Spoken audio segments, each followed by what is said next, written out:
I sleep with married men for a living, and I get a lot of comments from women asking why these guys cheat. I think it's a really good topic for conversation and it's very controversial, and I want to get into it because I feel like I probably have some pretty good insight on this topic, given I've probably slept with more married men than the majority of people in the world. I want to know the main reason why so many people have issues in their marriages and they tend to leave their spouses over the time. Then there is this level of abstinence and withdrawal. Why do people do this? I sleep with married men for a living, and I get a lot of comments from women asking why these guys cheat. I think it's a really good topic for conversation and it's very controversial, and I want to get into it because I feel like I probably have some pretty good insight on this topic, given I've probably slept with more married men than the majority of people in the world. When you get into the nitty-gritty of it with these guys, they can be pretty open. I mean, two people being completely undressed in a room, they spill out some secrets. I would say the most common reason that I hear is that they have not actually done the deed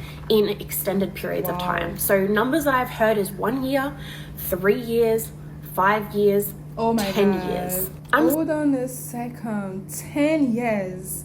Why would you be in a marriage that you are not happy? Why would you be in a marriage that there is no intimacy? 10 years. That is wow. There's no need for two adults to stay in a marriage that brings them no peace any longer. It's absurd because you guys are now like strangers. Wow. 10 years. How do you even sleep at night knowing that 10 years? Wow. It just wow. Sorry, but if you are not doing the deed with your partner, I think you're actually delusional if you don't think that he is going to go out and try to find that need somewhere else. Men are a little bit different to us in the sense that most of them feel connection and love through physical touch. Okay, majority of them, I would say 80 or 90% easily. When they are not getting that in the marriage or in the partnership, they are going to look to have that need fulfilled somewhere else. And when I say things like this, women are like, oh, well, you're saying we have to do it. We have to do it. I'm not saying you have to do it, but I'm also saying that they don't really have to be loyal to you if you're not going to fulfill that need. There are a lot of reasons why a woman may feel like she doesn't want to do that anymore, and I'm going to do a separate video on that. But I think we need to take some accountability for how our actions led to this happening. You should not be together if you don't want to be doing the deed. You shouldn't even be together anymore. Let that person go so that they can go and find what they really want, or someone who really does feel that thing for them. Now, I get separating is really complicated. A lot of the time there's kids and a lot of assets, especially for the kind of clients that see me. They have a lot of businesses and property, etc., that would have to get divided between the two parties, you know, if they get divorced. I get that it's not that simple, but at the end of the day, why are you together if you're not actually feeling that you want that person, having that urge? Why are you together? Another thing that I do often hear is that it is happening, the deed, but it's very unenthusiastic. We're talking like laying there and being like, okay, get it over and done with.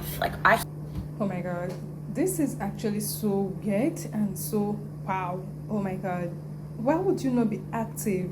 Oh, I know a lot of people outgrow love in marriages, and distance is also one of the problem, but there needs to be communication. Close out the communication issues. Close out all communication issues you guys have. When two people in the marriage communicate effectively, heart to heart, these issues will not arise. And you cannot just outgrow love all of a sudden. There must have been something, or it must have been lingering, and it grew to a point that you can't even cope or coexist with this person. You feel irritated if they touch you. Like, why would you allow your marriage or your relationship to reach that stage before you trash it out? Why? Oh my god.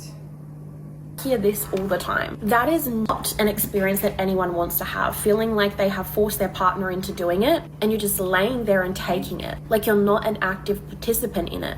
Another really big one is they may have an ink, you know, that word that I can't say on here with a K at the start of it, that the partner isn't willing to fulfill. Common ones I hear about are egging, put a P on the side of that because I can't say the other, eat things, maybe some BDSM sort of stuff. Like there's a lot of things that people want to do and have that urge to do, but their partner just isn't willing to do it. And a lot of the time, these are the reasons why they come and see someone like me. And honestly, I think that's better than a full-blown emotional affair. Wow.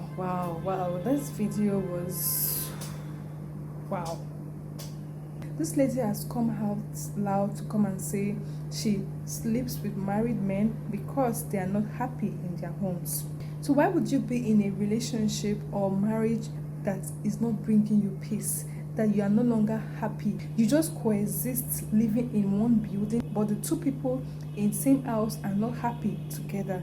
I can't even begin to imagine two adults sleeping beside each other and they don't talk to each other. Why keep so much of malice in your marriage? If you have an argument, discuss it, table it out, trash it out as soon as possible so that it does not linger for too long.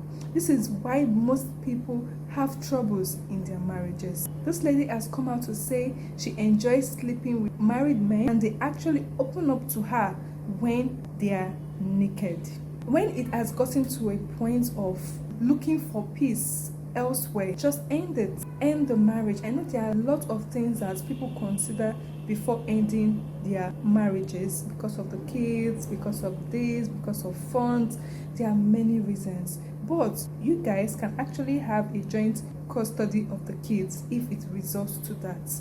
But for two adults to live in one house and live like strangers, for you to no longer enjoy intimacy with your spouse, with your partner, that's the end of the marriage. That is the end of the relationship. So what are we talking about? There is no need of you staying longer in that marriage if you are not happy. And she mentioned some people will just lay on the bed like, wow, do whatever you want to do and let's get over with it. You need to be an active participant in your marriage, in your intimacy.